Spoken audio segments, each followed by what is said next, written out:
شرور أنفسنا ومن سيئات أعمالنا من يهده الله فلا مضل له ومن يضلل فلا هادي له أشهد أن لا إله إلا الله وحده لا شريك له وأشهد أن محمدا عبده ورسوله وبعد. Ikhwatul Islam, a'azakumullah, kita melanjutkan kajian kita. Allah Ta'ala berfirman masih dalam surat Al-A'la ya. Allah Ta'ala berfirman, "Qad aflaha man tazakka wa dzakara isma rabbih fasalla bal tu'thiruna al-hayata ad-dunya wal akhiratu khairu wa abqa inna hadza lafi as-suhufil ula suhufi Ibrahim wa Musa."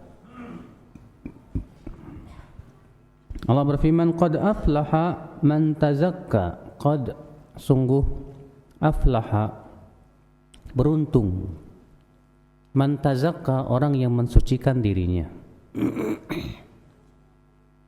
Artinya kata Ibnu Katsir, ay tahhara nafsahu minal akhlaqir radhilah. Artinya mensucikan dirinya dari akhlak-akhlak yang tidak baik. Wa taba'a ma anzalallahu ala rasulih, dan mengikuti apa yang Allah turunkan kepada Rasulnya sallallahu alaihi wasallam. Dan tentang makna ayat ini ada dua pendapat ya. Pendapat yang pertama yang ini yang disebutkan oleh Imam Ibnu Katsir rahimahullah. Qad aflaha man zakkaha ay man tazakka. Sungguh beruntung orang yang mensucikan dirinya. Ini pendapat pertama. Pendapat yang kedua, qad aflaha man tazakka, artinya ay zakka malahu. Sungguh beruntung orang yang mensucikan, artinya mensucikan hartanya dengan diinfakkan. Ya. Jadi kata-kata tazakka di sini ada dua makna. Makna yang pertama artinya mensucikan diri. Dari apa? Tentu dari semua perkara yang bisa merusak hati. Makna yang kedua, tazakka di sini artinya dari kata zakat. Artinya orang-orang yang mengeluarkan apa? Zakatnya, zakat hartanya. Dan ikhwatul Islam, azakumullah, kedua-duanya kita katakan betul. Bisa jadi artinya yang pertama atau yang kedua. Walaupun Al-Imam Ibnu Katsir lebih condong kepada pendapat yang pertama itu. Makanya beliau menafsirkan kata-kata man tazakka artinya tahhara nafsahu minal akhlaqir radhilah. Artinya ya, sungguh beruntung orang-orang yang mensucikan dirinya di akhlak-akhlak yang tidak baik. Dan sudah kita menafsirkan firman Allah di dalam surat Asy-Syams ya. Di mana Allah Ta'ala bersumpah 11 kali untuk menetapkan tentang pentingnya tazkiyatun nufus. Di mana dalam firman Allah dalam surat Asy-Syams itu dengan firman-Nya, "Qad aflaha man zakkaha wa qad khaba man dassaha." Sungguh telah beruntung orang yang mensucikan dirinya dan sungguh merugi orang-orang yang mengotori dirinya. Qad aflaha man tazakka, sungguh telah beruntung orang-orang yang mensucikan dirinya. Kata Qatadah, ay zakka malahu wa arda khaliqahu, artinya menzakati hartanya dan meridhokan Rabbnya, yaitu penciptanya. Dan adalah Umar bin Abdul Aziz memerintahkan manusia untuk mengeluarkan zakat fitr, dan beliau berdalil dengan ayat ini, qad aflaha man tazakka wa dzakara isma rabbih fasalla. Iya. Jadi kata tazakka ini sudah kita sebutkan ada dua makna. Qad aflaha, sungguh telah beruntung. Di sini Allah menyebutkan keberuntungan buat siapa? Orang-orang yang mensucikan jiwanya dengan akhlak, ya, dari mensucikan diri dari akhlak-akhlak yang tidak baik, mensucikan hartanya juga, mensucikan akhlaknya, mensucikan akidahnya, mensucikan ibadahnya. Makanya Allah Subhanahu wa taala tidak menyebutkan muta'alliqnya. Kata Syekh Abdurrahman As-Sa'di dalam kitab beliau Al-Qawaidul Hisan, di antara kaidah yang agung di dalam memahami ayat-ayat Al-Qur'anul Karim, yaitu Allah seringkali menghilangkan muta'alliqnya, hubungan yang berhubungan dengannya. Supaya apa? Supaya maknanya umum, mencakup segala sesuatu yang diinginkan dari kata tersebut. Contoh misalnya Allah mengatakan di situ, qad aflaha man tazakka. Sungguh telah beruntung orang yang tazakka. Ya, mensucikan. Mensucikan apa? Di sini Allah tidak menyebutkan muta'alliqnya. Maka masuk padanya makna seluruh mensucikan. Berarti mensucikan jiwanya, mensucikan akidahnya, mensucikan ibadahnya, mensucikan akhlaknya, mensucikan muamalahnya. Demikian pula semua yang sifatnya itu kebaikan kita berusaha untuk sucikan ya akhwat Islam. Iya. Dan insyaallah suatu ketika kita akan bahas kitab tersebut yang berjudul Al-Qawaidul Hisan. Ya, kaidah-kaidah yang indah dalam menafsirkan firman Al-Qur'anul Karim. Wa dzakara asma rabbih fa shalla. Lalu ia mengingat nama Rabbnya, artinya ia berzikir kepada Allah, lalu ia salat. Kata Ibnu Katsir, ay aqama shalah fi awqatiha, artinya ia mendirikan salat pada waktunya masing-masing. Ibtigha'a ridwanillah, karena mengharapkan keridhaan Allah, wa ta'atan li amrillah, wa imtithalan li syar'illah, ya karena menaati perintah Allah dan mempraktikkan syariat Allah. Ya, wa dzakara asma rabbih fa shalla. Dan ia berzikir kepada Allah lalu ia salat. Sebagian ulama mengatakan yang dimaksud dengan ayat ini yaitu salat 5 waktu. Ya. Akan tetapi ayat ini sekali lagi dihilangkan muta'alliqnya. Sehingga sebetulnya kalau kita perhatikan kata-kata sholat di sini mencakup semuanya, baik sholat 5 waktu maupun sholat sunnah. Tentu sholat 5 waktu lebih berhak untuk kita jaga. Akan tetapi tidak menutup kemungkinan bahwa makna ayat ini juga menjaga sholat-sholat sunnah juga. Karena kata para ulama ya, orang yang bisa menjaga sholat sunnah, maka untuk menjaga sholat wajib lebih bisa. Dan orang yang selalu meninggalkan yang sunnah dikhawatirkan nantinya akan meremehkan yang wajib. Makanya sesuatu yang sunnah itu bagaikan kulit buat buah, ya, dimana kulit melindungi intinya. Demikian pula sholat sunnah itu melindungi yang wajib.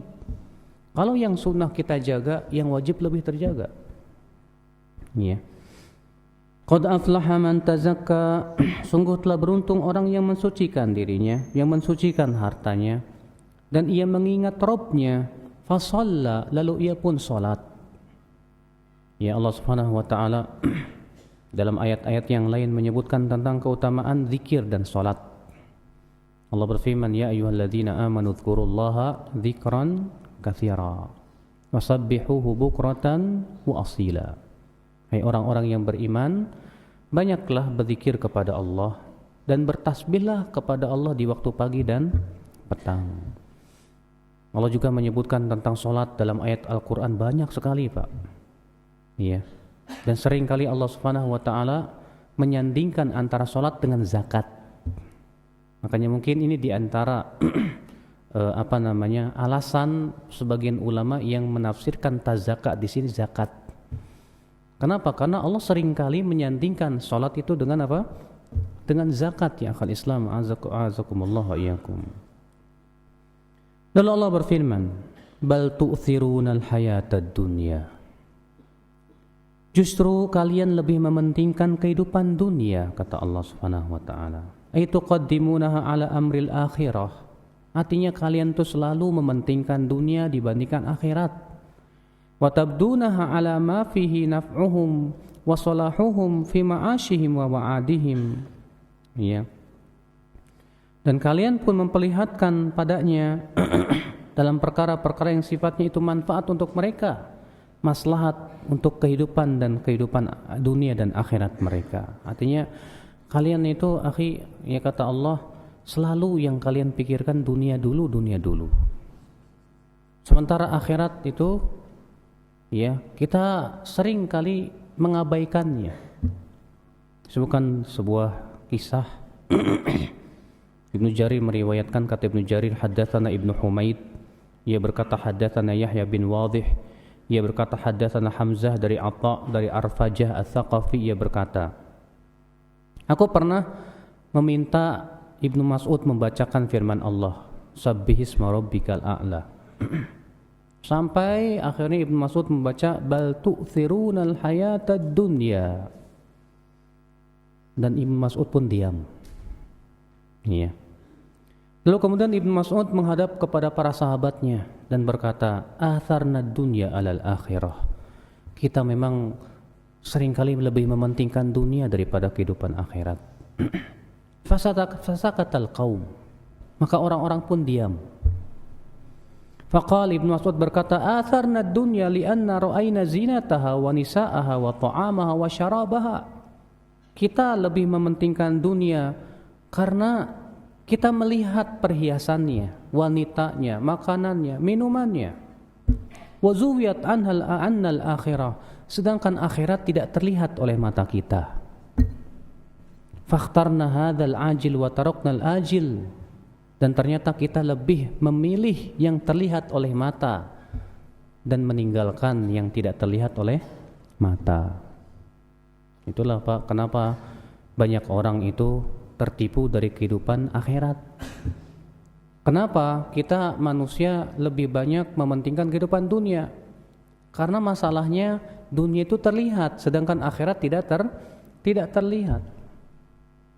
Dan terkadang kita lebih percaya kepada yang terlihat daripada yang tidak terlihat. Sesuatu yang sifatnya kasat mata di mata kita itu. Dan memang subhanallah akhwal Islam ya, kita ini sendiri ngaca lah. Terkadang kita selalu berbicara tentang mengedepankan akhirat daripada dunia. Tapi dalam kehidupan kita sehari-hari saja terkadang kita lebih banyak mengedepankan dunia daripada akhirat. Iya. Buktinya saja jangan jauh-jauh. Terkadang kita itu lebih semangat dengan iming-imingan dunia daripada iming-imingan akhirat. Kalau misalnya amal itu, suatu amal misalnya ya, diberikan iming-imingan dunia. Siapa yang mengamalkan begini maka rezekinya lancar. Siapa yang mengamal begini maka sehat. Terkadang kita lebih semangat. Tapi ketika disebutkan siapa yang beramal begini, pahalanya begini, kurang tergerak. Sehingga akhirnya apa? Kita lebih semangat kepada iming-imingan dunia dibandingkan dengan iming-imingan akhirat. Itu dikarenakan memang ya, hati kita kurang keyakinannya kepada kehidupan akhirat ya akhal Islam azakumullah. Bal tu'thirunal hayatad dunya wal akhiratu khairu wa abqa. Sedangkan kehidupan akhirat itu lebih baik dan lebih kekal. Kata Ibnu Katsir, ay thawabullah fid daril akhirah khairum minad dunya. Ya, artinya pahala dalam kehidupan akhirat itu lebih baik daripada pahala dunia. Wa abqa, dan lebih kekal. Fa inna dunya daniyah faniyah. Karena dunia itu hina dan fana, tidak akan pernah kekal. Wal akhirah syarifah baqiyah. Sedangkan akhirat itu mulia dan kekal. Fa kaifa yu'thiru 'aqilun ma yafna 'ala ma yabqa? Maka bagaimana orang yang berakal itu lebih mengedepankan yang fana lalu ia meninggalkan yang kekal? Artinya orang-orang yang berakal itu harusnya lebih mengedepankan yang kekal ya, daripada mendahulukan yang fana. Tapi ketika kita lebih mendahulukan yang fana, kemudian kita melalaikan yang kekal, itu menunjukkan akan kekurangan akal kita. Iya. Wa yatrukul ihtimam bidaril baqa'i wal khuldi, kata beliau, lalu ia tinggalkan untuk bersungguh-sungguh mencari kehidupan akhirat. Ikhwatal Islam azakumullah wa iyyakum. Allah mengatakan bal tu'thirunal hayatad dunya. Justru kalian lebih mementingkan kehidupan dunia. Wal akhiratu khairu wa abqa. Sedangkan kehidupan akhirat itu lebih baik dan lebih kekal. Lalu Allah berfirman, inna hadza lafis suhufil ula. Sesungguhnya ini ada di dalam suhuf yang pertama, itu suhuf Ibrahim dan Musa. Apa yang dimaksud sesungguhnya ini ada dalam suhuf yang ula. Suhuf itu artinya sohifah-sohifah yang diberikan kepada nabi-nabi yang pertama, maksudnya begitu. Iya. Sebagian ulama mengatakan artinya yang terkandung dalam surat Sabihis ini ada dalam suhuf Ibrahim dan Musa. Sebagian ulama lagi mengatakan, dan ini yang dipilih oleh Ibnu Jarir dan dikuatkan oleh Ibnu Katsir, yaitu yang ada dalam suhuf Ibrahim dan Musa artinya firman Allah, ya, qad aflaha man tazakka wa dzakara asma rabbih fasalla bal tu'thirunal hayatad dunya wal akhiratu khairu wa abqa. Nah, kalimat-kalimat ini ada dalam suhuf Ibrahim dan Musa. Itu yang dipilih oleh Ibnu Jarir, dan kata Ibnu Qayyim, wa hadza ikhtiyarun hasanun qawi. Ya, ini pilihan yang pendapat yang kuat kata beliau, wallahu alam. Baik, sekarang kita masuk kepada surat At-Tariq.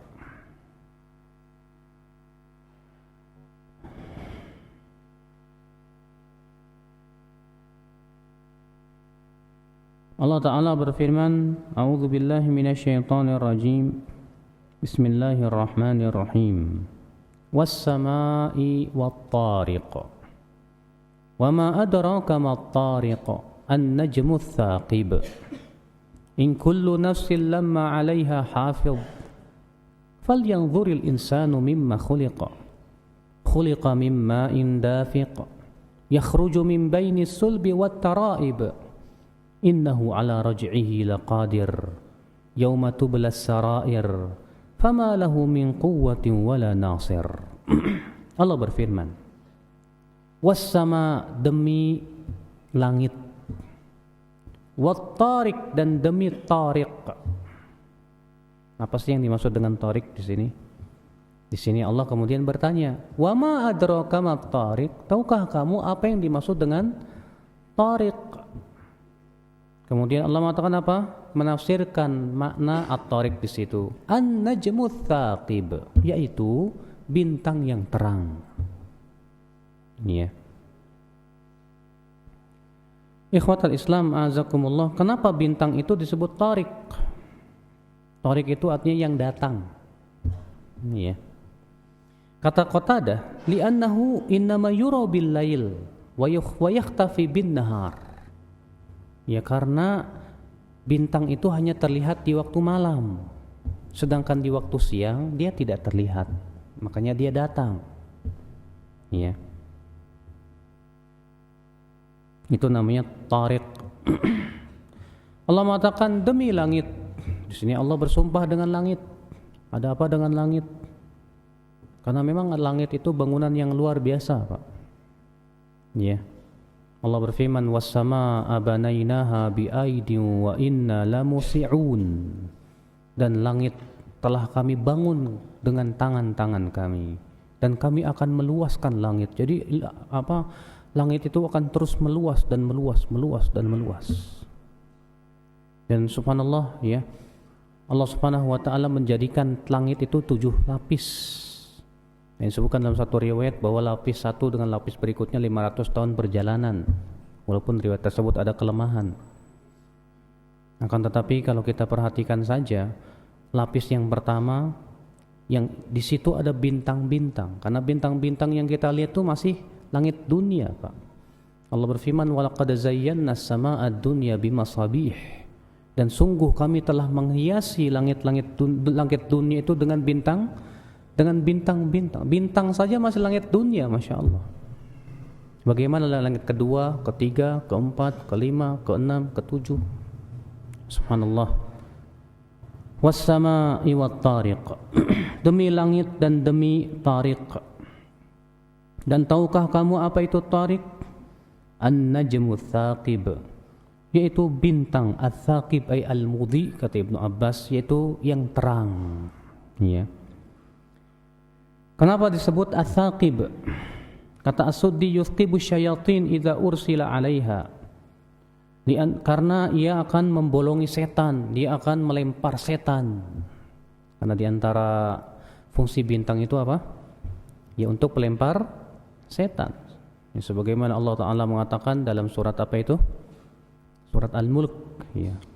Walaqad zayyana as-samaa'a ad-dunya bimasabih wa ja'alnaha rujuman lisyayatin.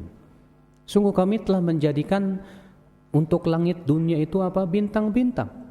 Dan kami jadikan bintang itu sebagai pelempar-pelempar setan. Makanya yang kita lihat kayak meteor jatuh, itu sebetulnya pelempar setan, Pak.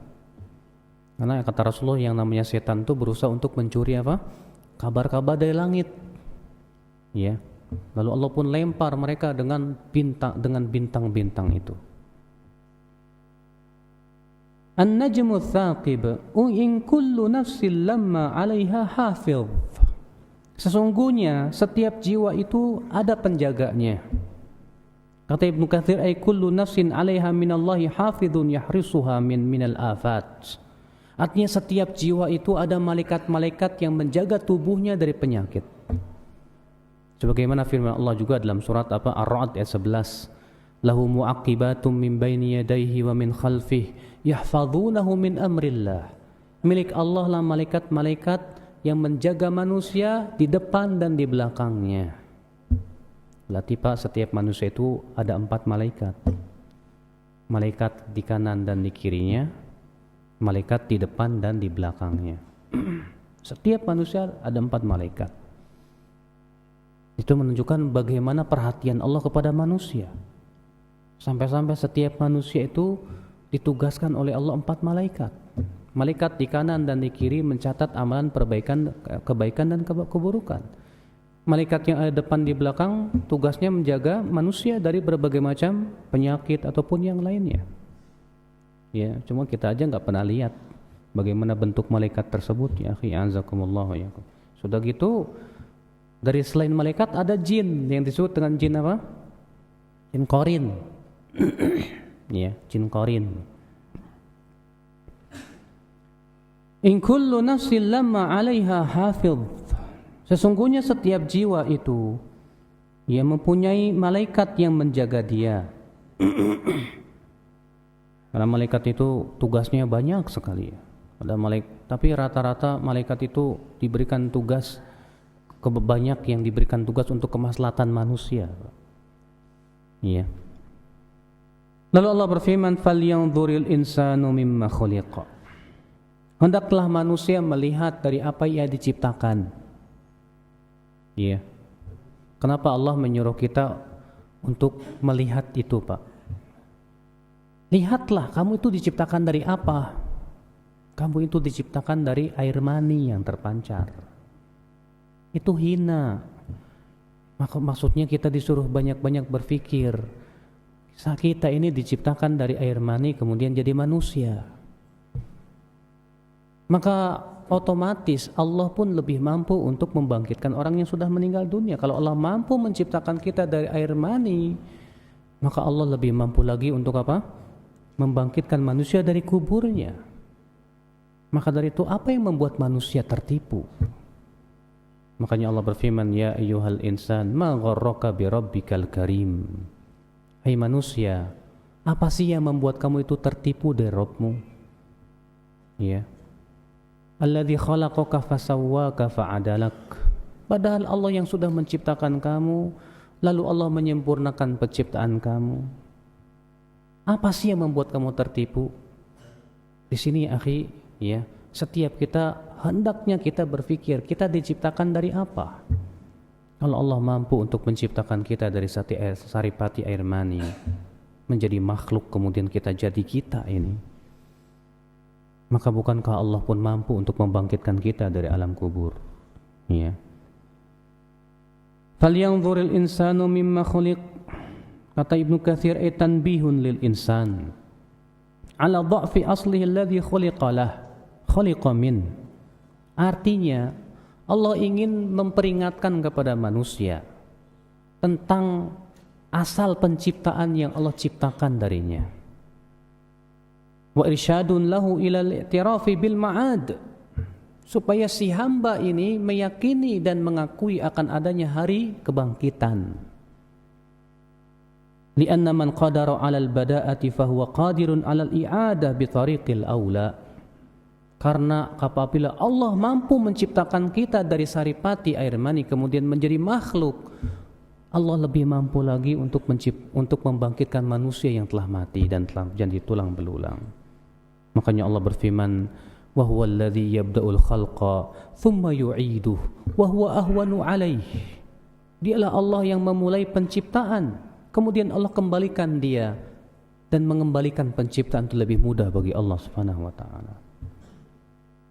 Yang kedua, akhi, kita ini harusnya setelah melihat asal penciptaan kita jangan, buat apa kita menyombongkan diri gitu loh. Kita dari saripati air mani yang hina, lalu Allah ciptakan, lalu Allah berikan kepada kita mata, telinga, hati, yang tadinya kita lemah, tidak punya apa-apa. Ya, ketika kita keluar dari perut ibu kita dalam keadaan orok, tidak bisa apa-apa kecuali nangis saja. Kalau lapar ya nangis, kalau sakit ya nangis. Sementara Allah menciptakan kasih sayang pada hati-hati orang tua kita. Lemah manusia. Kemudian dia pun mulai besar, mulai bisa berjalan. Ya. Ternyata apa yang terjadi setelah besarnya menjadi penentang-penentang Allah Subhanahu wa taala. Artinya kamu itu coba mikir, kamu tuh dari apa sih? Kamu itu lemah, lalu Allah jadikan kamu sempurna. Tapi kenapa setelah besar kamu malah menjadi menentang Allah Subhanahu wa taala? Seharusnya kita mengakui akan kelemahan kita di mata Allah Subhanahu wa taala. Mengakui kefakiran kita kepada Allah Subhanahu wa taala. Maka tujuan Allah mengingatkan itu supaya kita menjadi tunduk kepada Allah Subhanahu wa taala. Maka Allah mengatakan falyanzuril insanu mimma khuliqa. Hendaklah manusia melihat dari apa diciptakan. Lihat oleh kamu. Coba pikirkan baik-baik. Ya. Khuliqa mimma'in dafiq. Ia diciptakan dari air yang terpancar, yaitu air mani. Yakhruju min baini sulbi wat tara'ib. Di mana air mani itu keluar dari tulang sulbi laki-laki dan tara'ib dan tulang rusuk wanita. Taraib itu di sini, Pak. Ya.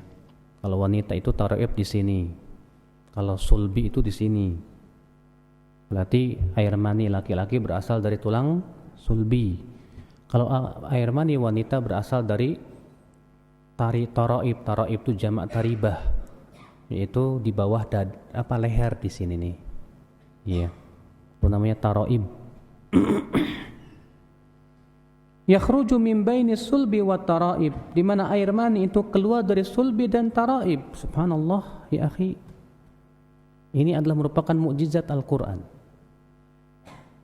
Ya, para dokter sampai hari ini belum mengerti tentang bagaimana dan dari mana air mani berasal.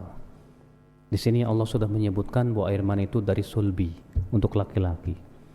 Untuk wanita air mani itu berasal dari taraib, taribah. Padahal Rasulullah SAW tidak pernah mengadakan penelitian, Pak. Dan ini merupakan memang bukti bahwa ini memang wahyu dari pencipta alam semesta. Allah Subhanahu wa taala menciptakan kita. Ya. Yakhruju min baini sulbi wat taraib. Di mana air mani itu keluar dari sulbi, tulang sulbi dan taraib. Ya. Lalu Allah Ta'ala berfirman,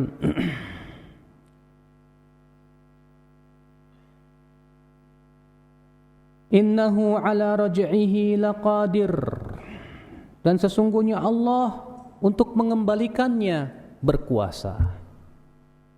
Apa sih maksudnya Allah mengembalikannya? Di sini mengembalikan apa?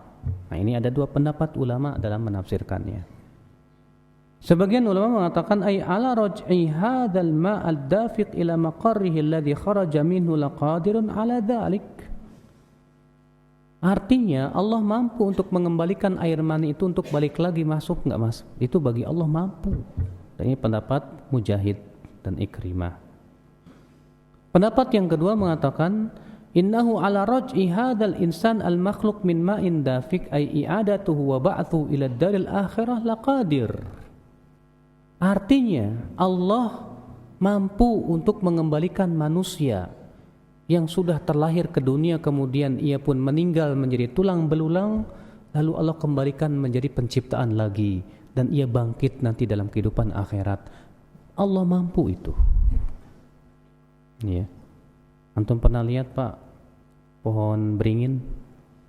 Pohon beringin tuh bijinya segede gini Pak. Pernah lihat biji pohon beringin? Kecil Pak, segede gini. Ya. Ketika ia jatuh, tiba-tiba tumbuh tunas keluar. Kemudian besar jadi pohon. Manusia pun begitu. Ketika dikuburkan seluruh tubuhnya habis kecuali adbuz dzanab, kata Rasulullah, almuz dzanab, yaitu tulang ekor sebesar ini. Nah, ini yang tidak akan hancur. Dan nanti di saat hari kebangkitan Allah turunkan hujan, lalu Allah buat manusia dari tulang ekor tersebut menjadi tumbuh, menjadi manusia lagi. Jangan jauh-jauh lah kalau Allah mampu untuk menciptakan pohon beringin yang begitu besar dari biji yang kecil keluar tunas dan yang lainnya, Allah pun mampu menciptakan manusia seperti itu. Apa bedanya? Innahu ala raj'ihi laqadir. Sesungguhnya Allah untuk mengembalikan ia menjadi manusia lagi mampu. Allah itu mudah. Ya. Innahu ala raj'ihi laqadir. Yauma tublas sarair, yaitu di hari tubla akan diperlihatkan as-sarair yang dirahasiakan oleh manusia. Semua yang dirahasiakan oleh manusia di dunia Allah akan perlihatkan di akhirat nanti. Apa sih yang dimaksud yang dirahasiakan tuh Pak? Ya, perbuatan-perbuatan jahat yang dirahasiakan. Contohnya apa? Contohnya berkhianat, korupsi dan yang lainnya. Makanya disebutkan dalam hadis Nabi sallallahu alaihi wasallam ya, bahwa Rasulullah sallallahu alaihi wasallam bersabda, "Yurfa'u likulli ghadirin liwa'un inda istihi." Nanti pada hari kiamat orang-orang yang suka berkhianat itu ya akan diangkat bendera di pantatnya sambil disebutkan di situ, ini pengkhianatan fulan bin fulan. Maksudnya pengkhianatan yang sifatnya rahasia. Kadang orang berkhianat rahasia Pak, masuk padanya orang korupsi itu. Demikian pula akhi, orang yang beribadah tapi dia pengen dilihat orang, pengen didengar orang, maka nanti pada hari kiamat Allah akan perlihatkan ke orang-orang bahwa si fulan ini dahulu ibadahnya pengen dipuji orang. Makanya kata Rasulullah, man samma'a samma'allahu. Siapa yang ingin didengar orang, nanti di hari kiamat Allah akan perdengarkan ke orang-orang. Ini orang ibadahnya pengen didengar kalian. Itu yang dimaksud dengan yauma tublas sarair. Di hari itu nanti di hari kiamat, semua yang dirahasiakan manusia akan diperlihatkan oleh Allah Subhanahu wa taala. Orang yang ria kan enggak kelihatan. Kelihatannya ibadahnya bagus, Masya Allah. Kelihatan ibadahnya ikhlas, bagus, khusyuk, tapi ternyata ria. Nanti di hari kiamat Allah akan perlihatkan. Orang-orang akan tahu ini orang ria waktu di dunia. Iya.